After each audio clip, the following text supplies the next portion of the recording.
Yo, what's good? It's your dear Silas, and you are now rocking with the People's Champ. Check in. Cause you know I got it.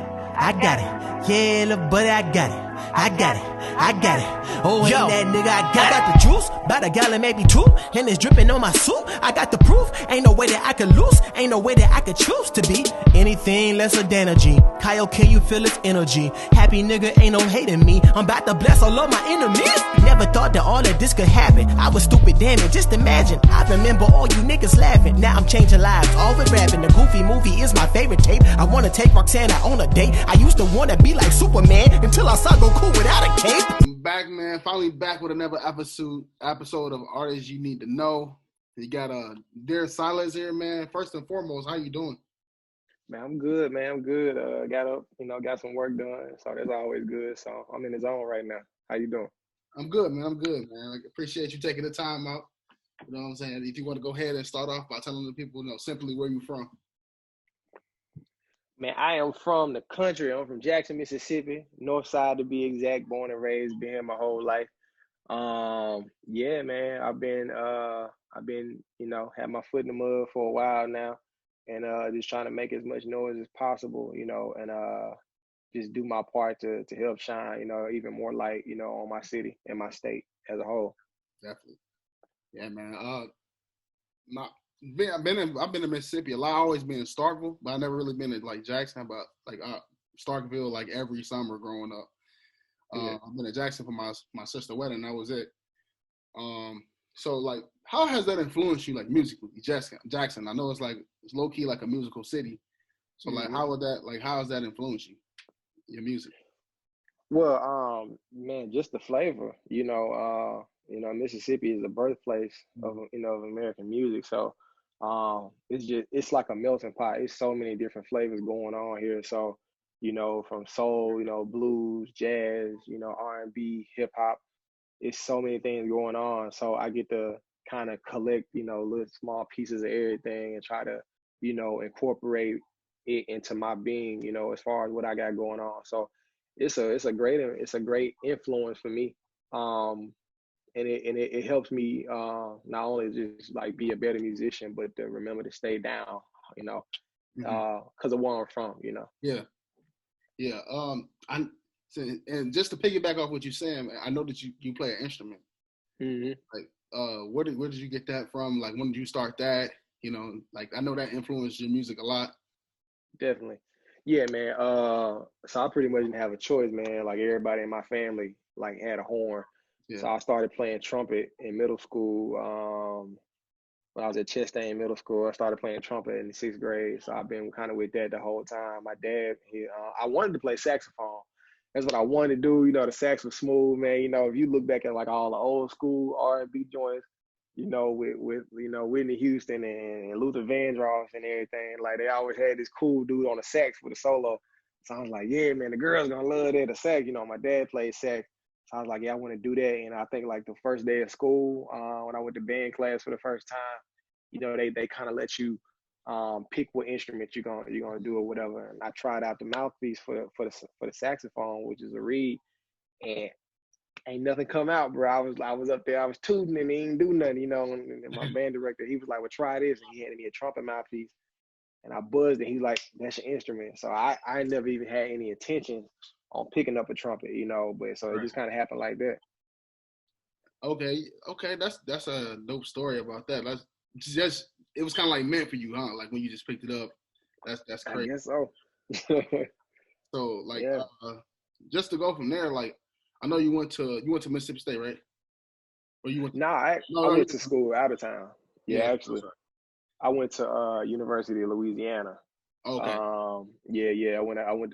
Well, I originally went to Hines Community College, and then I transferred to ULM, and went there. Yeah, came back home. Is that when you started rapping? When did you like actually start rapping, or like started to take it like really seriously? So I would say, man, I've been rapping forever. I didn't always think I could be a rapper. I say that, but it was always something I wanted to do. It really started with us just freestyling. At school. In the gym in the morning, waiting for class to start, or on the bus on the way to school. and while we was in band practice, whatever, we just be doing it all the time. And but I always thought to myself, I was like, man, I can't be a rapper though, because at the time I kind of felt like you had to come from like a certain background to be a hip hop artist, like I felt like, man, if I didn't have it as hard as other folks, like I didn't deserve, to take up the sport, and thank God I met some other artists, along the way, in the industry, who kind of showed me that it's different lanes you can take. And hip hop is not just about, where you come from, but it's just about your personal, your struggles or your triumphs. But I would say I first started to take it serious. I think I recorded my first song like maybe like my first year of college. And I would say like that's when I dropped my first mixtape. It was like somewhere in the middle of me being in college, like my second year or something like that. So that's probably when I first started to take it serious. Okay. And you kind of, and what you're saying, just like, again, to piggyback off what you're saying, like you kind of noticed that through your development of your music. Like, I think the first song I ever heard was like Skr Skr. Like that's the first song I heard, but I went back. Like I had to go all the way back, like to like the latest stuff you had. Like I think like the earliest thing I seen was like Cookie Monster. I think that was like the earliest thing I seen. Like you kind of notice that. You kind of notice that like development, like it's crazy. Like you notice that from like you go from like Cookie Monster, and then you go to a point where you kind of like, I could tell you kind of like pissed off in your music. Like, you got something to prove. Oh, yeah. I felt that. I felt it, you know what I'm saying? I connected with it. I didn't come from a crazy like struggle background, you know what I'm saying? Like, that's why I kind of like, I feel like I feel your music a little more than probably other people will do. And like, from that to like Gullah Gullah Island, like all that, it's super dope. Like you just see the development just going, you know what I'm saying? Like, and just to piggyback on the song from Speaking Into Existence, man, like some of the stuff you really did, speaking to existence, like you want to elaborate on that, like just how looking back at that video or that time or just how you feel now? Oh yeah, definitely, man. And from Speaking Into Existence was like, man, I done been through so many, like, I guess, transformations, during this journey. And I guess that's what's supposed to happen when you're on a journey. You're supposed to level up and you're supposed to evolve. But when I was in that spot, specifically, I was in like I say I was in a dark place where, so, to a certain extent, I don't know like how much belief I had in myself, but I just told myself like, man, you just gotta keep going. You gotta keep doing it, and Speaking Into Existence was basically me, even if it sounded like super unrealistic to me at the time, I was like, I'm gonna say it anyway. Yeah. I'm gonna say it anyway. Whatever I want to happen, I really believe, words are powerful, and whatever you say can come to pass, whether it's negative or positive. The tongue is powerful. That's why you gotta be careful for about the things you talk about and you speak on too. But yeah, like that song and that moment in my life was just basically, man, I'm just gonna say whatever I want, and honestly, I can listen back to that song and pretty much, a lot of that stuff has already come to fruition, without even me thinking about it, a lot. And I took that approach. I'm glad you brought that up, because of that one song, I started to take that approach within all of my records. Right. Like all of my stuff. Like I used to always think about, I always wanted to tell the truth, in my music. And I never wanted any, because that's the thing about hip hop, nobody really, they don't care about it unless it's authentic. You got to have authenticity when you're doing hip hop, because that's what it's built on. So I always wanted people, like, I never wanted somebody to go back and they were like, well, he said this and that never happened. Or, they pull up some facts and they fact check me, So I was like, nah, I got to be real. I gotta, so instead of like just and I ain't gonna say in front like I ain't never rap about stuff I ain't have and stuff like that, especially in the beginning, when I was filling out who I was becoming, but when I became who I wanted to be, and I was okay with myself and what I wanted to be, I just wanted to make sure I told the truth. So I would say stuff like, I wouldn't say what I have, but I would say I'm gonna have, or catch me in this soon, or things of that nature, because I was like, I'm still speaking it, but I'm still saying it and I'm wording it in a way that I know it hadn't happened yet, but it's gonna happen. It's gonna come to pass. You know, and I think that's what the best thing about your music is, bro. Like, we never met personally, but I feel like I know you through your music. Like, you know, I Cool. sit there, like, I really did, like, you know, went back, and that's why I wanted to, you know, interview when I went back and looked into your music, saw the development from the name switch to what you're doing now and all that stuff, and then like seeing the Gullah Gullah Island, seeing how that's still prevalent today, you know, in the Yeah. music. You know what I'm saying? You talked about, and then just to back up what you said about being yourself, man, you kind of see how your music became more successful and your creativity became another level when you start feeling like you was coming into your own, right? And that's when you start, you know, like the whole Naruto thing. And I know you're real big on anime, and that shows in your music, and it's really cool how you connect it, like, into your music. Because even if somebody never seen it, they still know what you're talking about, right? Yeah, you're right. That's something too also. Um, I think, just being like unashamed, like, personally about anything, that I got going on, like was really, really, really, really key.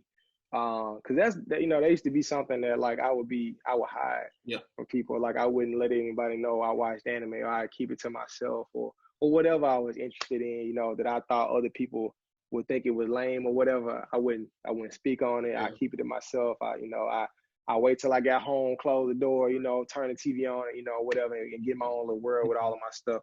But, I got to a point, honestly, where I was like, fuck it. I don't care. I don't care no more.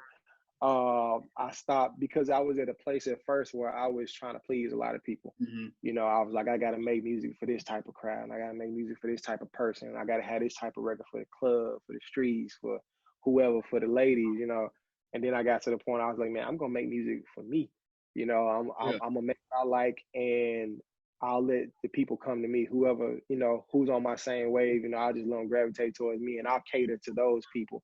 Because then, at the end of the day, I know if I do it that way, then I ain't never got to fake it. I ain't never got to be uncomfortable with the type of music I'm making, because I know if I make what I want to make and people actually like that, then yeah, I'm good. I'm good right where I'm at, and I can continue to do that and build from there.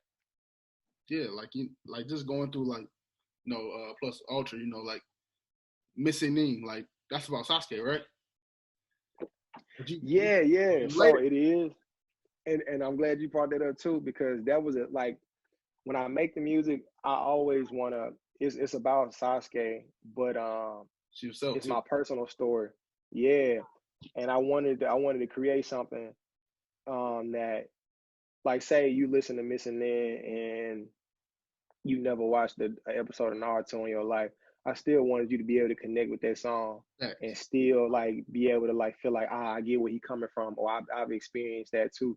But then if you happen to watch Naruto and you know the story, it's like you get double win right there. You're like, damn, I feel this, but at the same time, I see where he was going with that. And that's crazy, because my DJ Perfection, he just started watching Naruto. He actually, what I was telling you before we started, we was talking about it this morning. And he just finished up the series, just finished up Shippuden. And I remember when he first started Naruto, and this is probably like a month ago or so. He like really wrapped it up quick, but he was like, Missing Lin was one of his favorite songs. I think that might have been his favorite song from the last Cherry Blossom. And he said, oh man, so when you were saying this on Missing Lin, you were talking about this and you were talking about that, and that. I was like, yeah. And that was already his favorite song, but now he can appreciate the song even more, for what it is, because, he took some time to kind of like dig into the backgrounds of the stuff I was talking about. Dope, man, dope. Like I even see you rock the leaf headband in like mostly all your videos and stuff like that, and the other stuff that you do, your other videos. I see that. Yeah, too. Man. Definitely, yeah. So like, I know you had a collaboration like with Big Crit, like that was a dope song too. I got it, check that out for sure. It's definitely something I recommend y'all to go ahead and tap into when you get a feel for him. Like how was that like being like in the studio with Crit? Like I know he like a hometown hero there, right? Like in Mississippi, like definitely, yeah. Crit straight out of Meridian, man. Super, super, super humble guy. I can't like stress that enough. We don't have enough people with a character, the character that he possesses. And he's such a like humble, cool guy. actually we didn't record the song together in the same studio. What happened? It's a cool story too. That's the song's already done. Pretty much was about to get ready to go on the album, but I was thinking, I was like, man, it would be dope to, to get somebody else's perspective. Man, my manager ended up hitting up Crit's team. We sent the record over. Crit sent the record right back. Like, I'm talking about, like, no hesitation. And it was amazing. And then like during that exchange, they brought up, they was like, man, let's shoot a video for it. And I was like, well, shit, I'm down. Yeah, cool. So we made plans to shoot the video. And I think what was it? Oh yeah, they wanted to shoot. They was like, how about this date? And it was like my birthday weekend. And I was like, oh, I'm finna go to Miami and this and that. Finna have some fun. So how about this date? And they was like, nah, because it was like right before he was about to go on tour. So basically we had a whole bunch of like just what would you say? Conflicts with schedule. Yeah. Couldn't go on. We couldn't do this day, couldn't do that day, because he was going on tour. He had to get ready, this and that. So I canceled the birthday plan. We met up with, at Jackson State and with the Sonic Boom in the South, and we shot the video, man. And we, it was hot. It was hot as hell, but we had fun, man. We kicked it. Very, very cool dude, man. I'm just happy and blessed to, being able to even work with him. Somebody of his, on his level, his magnitude, and all the stuff, the accolades he's achieved. So it's a blessing, man. Super dope, man. And another thing that's like, super dope for you that you got going right now, you went viral, with the Wipe It Down challenge. Oh yeah, that's crazy. Yeah. That was dope. When I seen it too, it was my. How I actually seen it. My fiance was watching it. I said, "Oh, that's the guy that I reached out to about an interview. That's just she's like, real." I'm like, "Yeah." She was like, "Man, that's crazy." Like, she actually seen it because she be on TikTok and stuff like that. That's crazy, man. And that's that was like my first attempt at doing something like, TikTok is crazy with the challenges and whatnot. And I was like, I'm just gonna do it. I'm just gonna try it out, and it went. And shouts out, like, this might be like the 4th or 5th time, at least on my list that, I've had some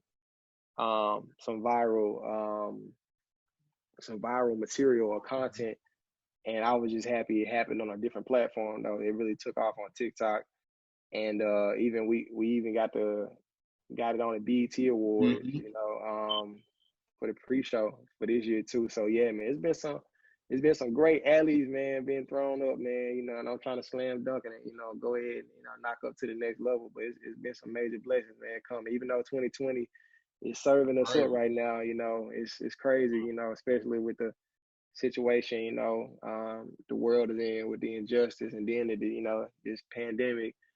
We got some good stuff coming though. Definitely.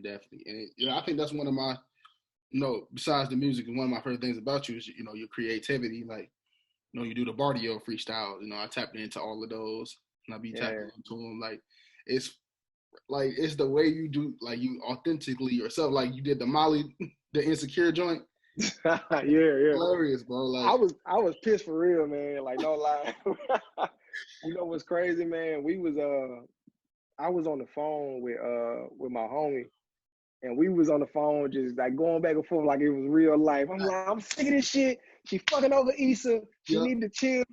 And I was like, you know what? I'm gonna call you back. And then and then I went and downloaded the Nas instrumental, and I was like, shit, I'm just, whatever.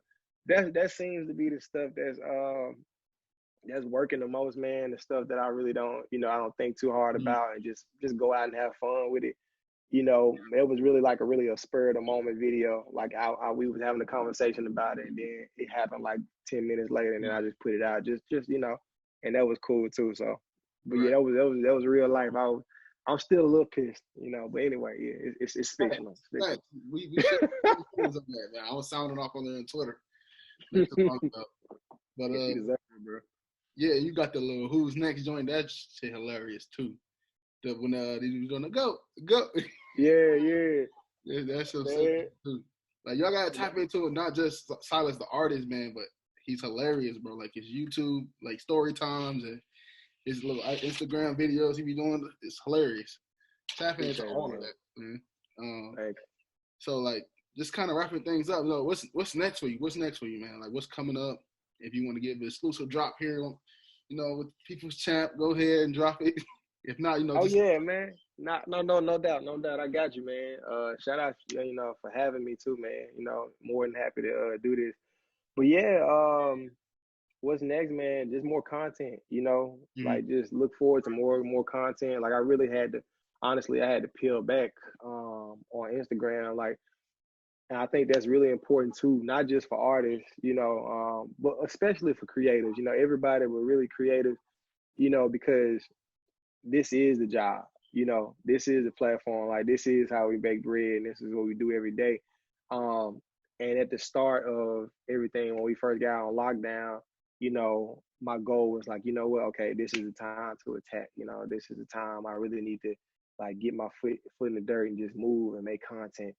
And I was doing good and I was moving at a good pace, but I kind of tired myself out mentally. And I realized the reason that was because I was so concerned about putting out work, and I kind of forgot the entire core essence of my belief system, which is basically just doing stuff that I want to do and stuff that makes me happy. And instead of doing stuff that just really, really made me happy, I was just like doing stuff just to, make sure I had something out there, and that kind of really drained me. And I shut down like for a month. And I love social media, but, once I was able to, recoup, after some time of meditation, I came back, and that's kind of where everything started to shoot up again, like even what you said, like all of the stuff I've been doing, man, is just really, it's been off top and just being passionate and just going for it. Like I would do back in the day, like I have an idea and then I write that idea down and then I never, achieve it because I kind of either forgot I even wrote it down or I just didn't attack it, with enough passion. So now, my thing is just, if I got an idea, I'm trying to figure out how I can make it happen right then and there immediately, or what's going to be the next steps to make it happen as quick as possible. But yeah, right now, so that's where my head is at right now, just continuing to deliver content that I'm passionate about, that I love, and definitely more so than that, like more original music. I don't know per se like if it's gonna be in the form of a project or just gonna be a single, but I'm definitely about to get ready to drop some new music. I used to do this thing where I would like, I used to try to be like everybody else, or like super high industry, drop an album and then chill for like 4 years and then come back and drop something else. But the industry moves quick now, man, and people want the content, you gotta give it to them. So I'm definitely gonna drop some new music. Right. So because everybody and their mama dropping deluxe versions, right? yes, drop the album, then you come back 4 more songs on that joint. So yeah, you gotta keep up, man. You gotta keep up. Yeah, man. Thank you again, man, for coming on, bro. I really appreciate it. No doubt. Taking your time out, man, and doing this. An artist you need to know, Dear Silas, man. Get into him. Appreciate that.